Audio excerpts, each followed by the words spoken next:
자, 요한복음 3장 22절에서 36절 위로부터 오신 예수님. 자, 오늘 본문은 예수님과 세례 요한이 가까운 곳에서 세례를 베풀면서 정결 예식에 대해서 논쟁이 생겼는데 이 일로 세례 요한의 입을 통해서 예수님을 증거한 말씀입니다. 이 요한의 제자들이 그의 선생에게 질문한 내용을 통해서 우리에게 전하는 내용은 세례 요한의 세례와 예수님의 세례의 차이가 무엇인가 그런 것입니다.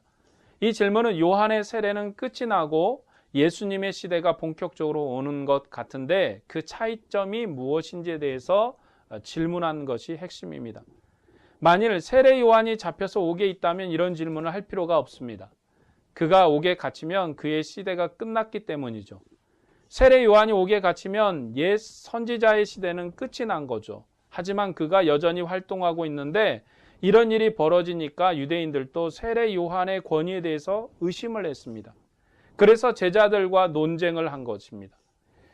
제자들이 대답할 수 없기 때문에 이 제자들은 요한에게 와서 물은 거죠. 선생님은 누구고 그 사람은 누구입니까? 오늘 본문 27절부터 28절의 말씀을 보겠습니다. 요한이 대답하여 이르되 만일 하늘에서 주신 바 아니면 사람이 아무것도 받을 수 없느니라.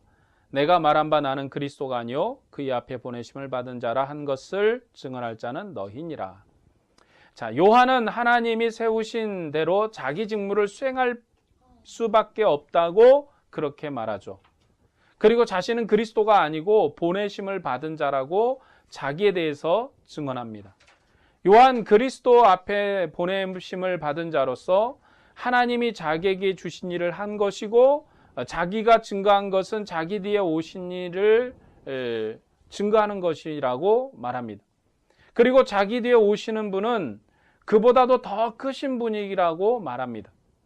그는 그의 신발 끈도 풀 자격이 없을 정도로 종 같은 사람이고 그는 성령이 머물러 계시며 성령으로 세례를 베푸시는 분이라고 그렇게 그리스도라고 그분을 증거했습니다.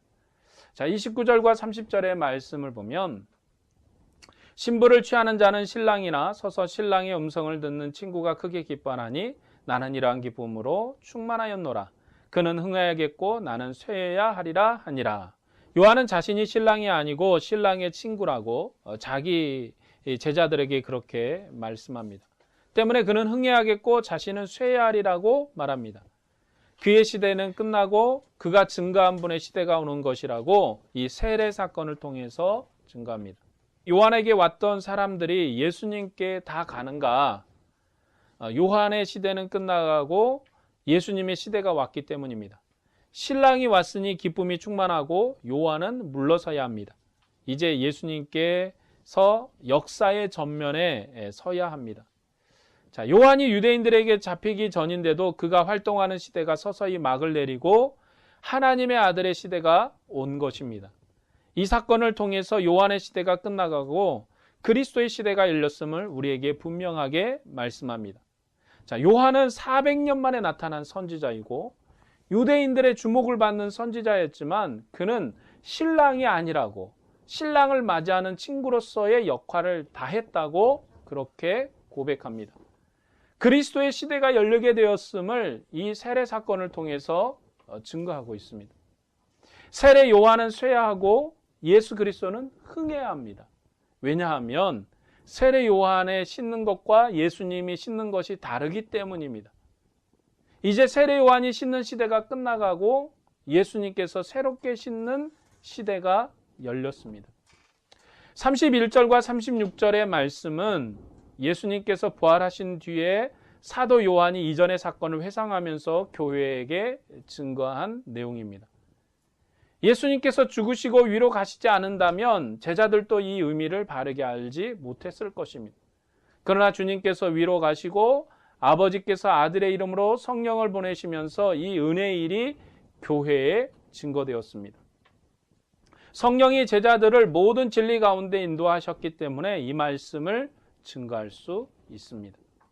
성령이 임하시면 새로운 기능을 더한다는 말이 아니라 새로운 관계가 맺어졌음을 알게 하는 거죠.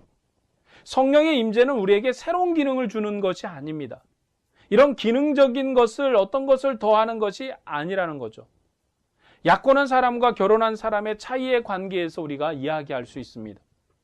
약혼한 사람은 약혼의 관계로 사랑을 하고 결혼한 사람은 결혼의 관계로 사랑합니다. 때문에 약혼했던 사람이 결혼했다고 해서 새로운 어떤 능력이 더해져서 이전보다도 더 사랑하는 것이 아니라는 것입니다. 구약 때도 성령의 역사가 있었지만 모세 제도 이상의 관계를 맺지 않기 때문에 이스라엘 백성이 하나님께 순종하는 능력도 또 그들에게 비치는 영광도 모세 제도 이상이 아니었습니다. 그러나 아들이 하늘 보좌 우편에 오르셨습니다. 그리고 이제 하늘이 열렸습니다.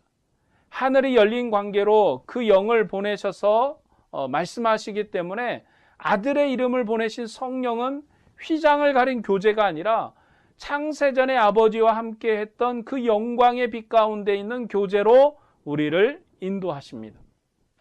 이 사랑의 관계에서 주님을 대면하기 때문에 하나님의 영광의 빛을 우리가 알 수 있습니다.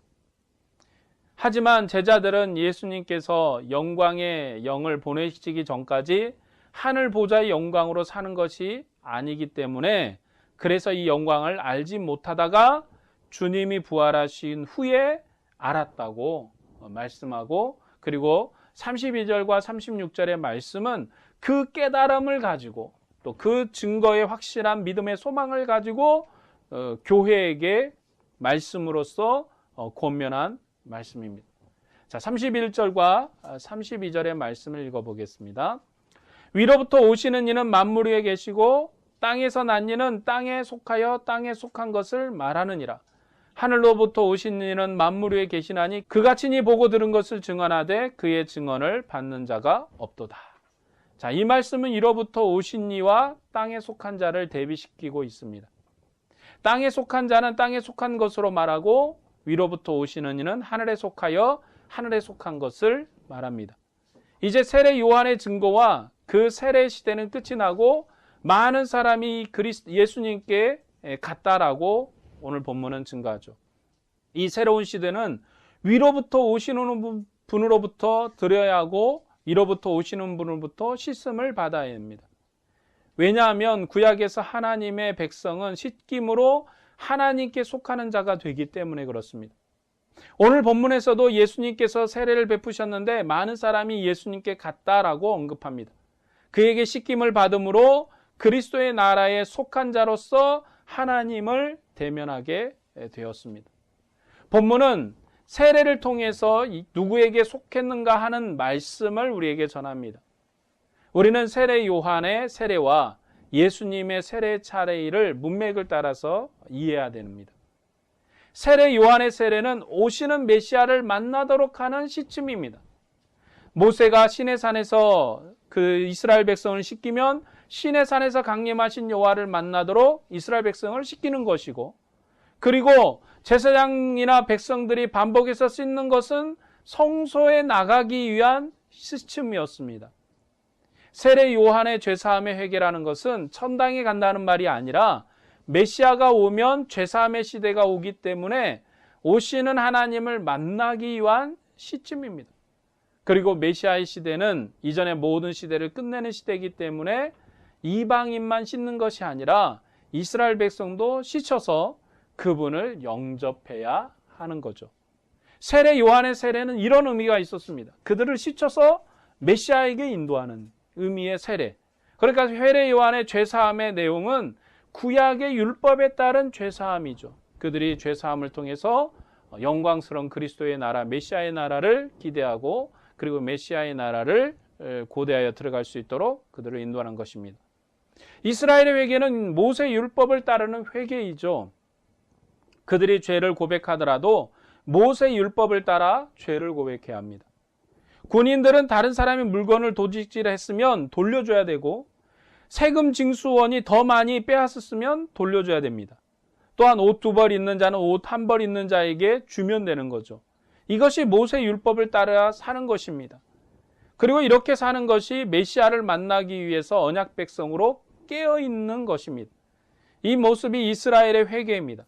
그러니까 이스라엘은 구체적인 범법 사실을 모세의 자리에 앉은 세례 요한에게 일일이 고백하고 용서를 받아야 하는 거죠. 그것이 구약 때의 회개의 방식이었습니다. 그러나 신약의 회개는 그렇게 회개하지 않습니다.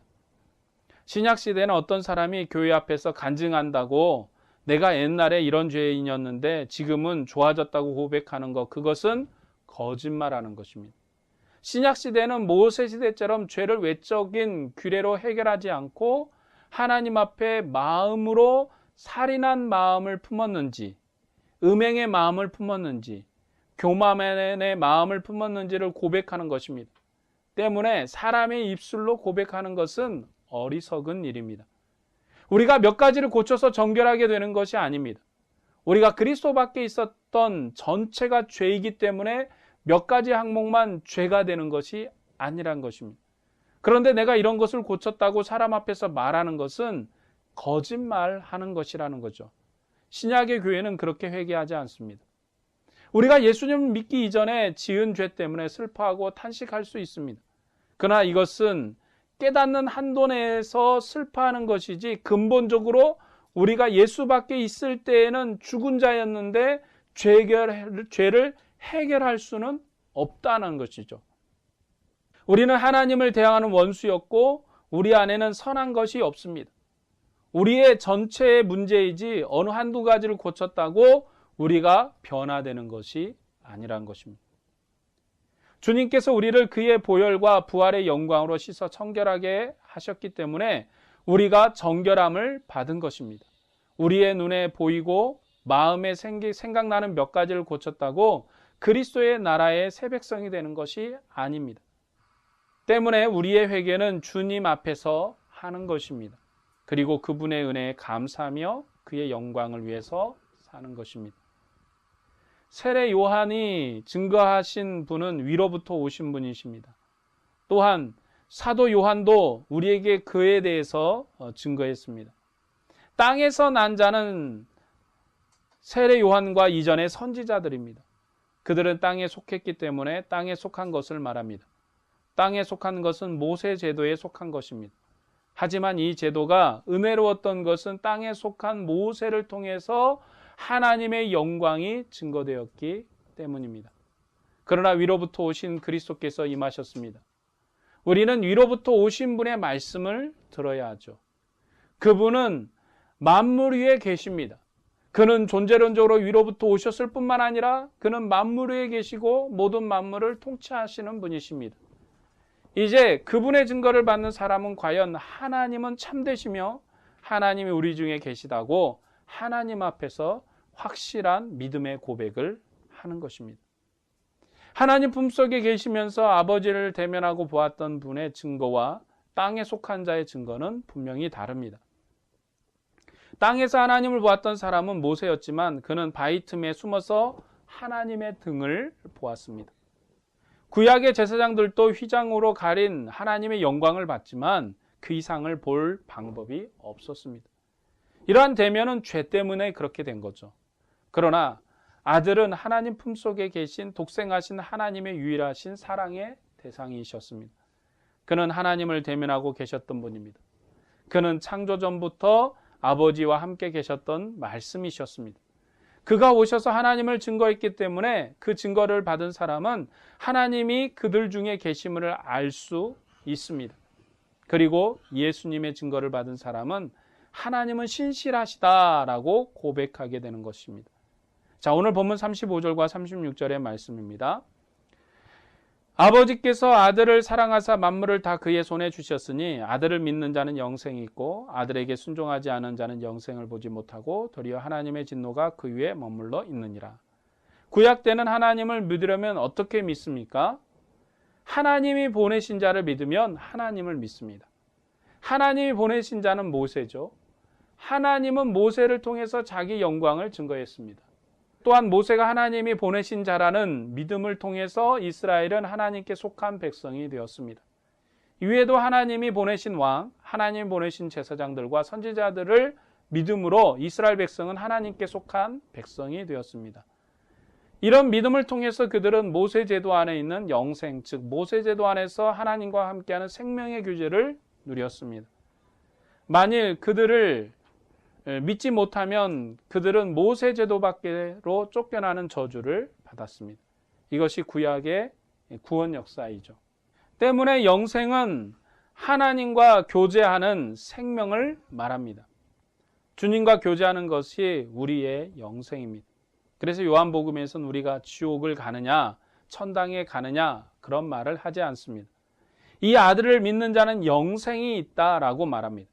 아들의 증거를 받은 사람은 휘장을 가린 여호와의 증거를 받은 것이 아니라 아버지와 함께하는 생명의 교제 안에 아들을 받은 것입니다. 자, 이 아들을 믿는 자는 영생이 있습니다. 아들의 증거를 받는 사람은 휘장 밖에 가린 여호와의 증거를 받는 것이 아니라 아버지와 함께하는 생명의 교제를 하는 그런 아들을 받는 것입니다. 이 아들을 믿는 자에게는 영생이 있는데 이 영생은 모세 제도 안에 있는 죽음으로 끝나는 그런 생명이 아니라 아들에게 있는 영원한 생명입니다. 이것은 창세전에 아버지와 함께 있던 영원한 생명입니다. 예수님께서 죽으실 때 마지막 대제사장으로 기도하셨습니다. 창세전에 아버지와 함께 했던 영광을 저희로 알게 하옵소서. 이 기도는 주님의 재림의 시대에 알게 해달라는 것이 아니라 부활을 통해서 창세전에 아버지와 함께 했던 영광을 알게 해달라는 기도였습니다. 그리고 그들이 이 영광에 참여하도록 기도하셨습니다. 예수님을 하나님의 아들로 믿는 사람들은 예수님께 속해서 예수님께서 아버지와 함께 가셨던 영원한 생명의 교제로 영생에 참여하게 되었습니다. 이 생명의 소망을 가지고 우리는 그리스도의 이름으로 세례를 받았습니다. 때문에 우리의 씻음은 단순한 의식이 아닙니다. 이 씻음은 그리스도의 제자됨으로 씻김이고 성령으로 새롭게 된 새 백성으로서의 씻김입니다. 이 씻김을 통해서 우리는 하늘의 영광의 보좌 아버지 안에 들어갔습니다. 우리는 예수님을 확실히 믿어야 합니다. 우리는 이 증거를 확실히 받아야 합니다. 이 증거를 믿고 살면 우리는 하늘의 평화와 능력이 있음을 알게 될 것입니다. 그리고 이 증거를 받지 못하면 영원한 저주밖에 없습니다. 우리가 이 증거를 마음에 누리고 주님의 피로 씻음을 받아야 하늘에 있는 평강과 평화를 누리게 될 것입니다. 이러한 축복이 우리 안에 있기를 소망합니다. 기도하겠습니다.